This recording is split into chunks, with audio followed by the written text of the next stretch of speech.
नमस्कार, आज हम सरकार की तरफ से तबादलों को लेकर अपडेट पर चर्चा करेंगे। पिछले हफ्ते दिए इंटरव्यू में शिक्षा मंत्री ने दी है विशेष जानकारी।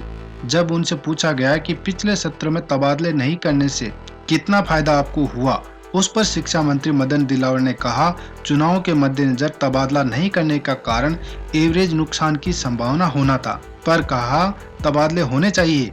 पर अब भी इन बयानों से कुछ समझ नहीं आ रहा है। जब पूछा गया जमे हुए संकुल अधिकारियों और कर्मचारियों का बदलाव कब होगा, तो उन्होंने कहा, देखो, तबादले होने चाहिए लेकिन उचित समय पर होने चाहिए, क्योंकि सरकार बनी थी हमारी, थोड़े दिन लोकसभा के चुनाव थे।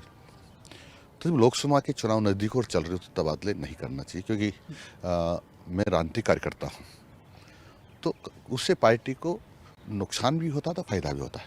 लेकिन मेरा मानना ये था कि एवरेज नुकसान की संभावना, इसलिए हमने नहीं की। फिर आपको पता है कि वो उपचुनाव आ गए, नहीं हो पाए, क्योंकि हमको चुनाव ट्रांसफ़र करने के लिए महीने 1.5 चाहिए ना, नहीं हुआ।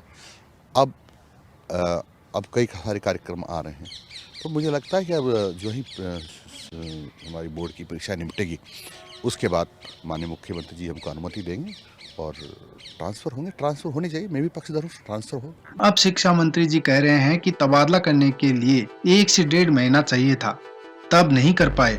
अब कह रहे हैं बोर्ड परीक्षा बाद ही करेंगे। फिर भी देखना होगा मंत्रिमंडल बदलाव से पहले क्या परिस्थितियां बनती हैं।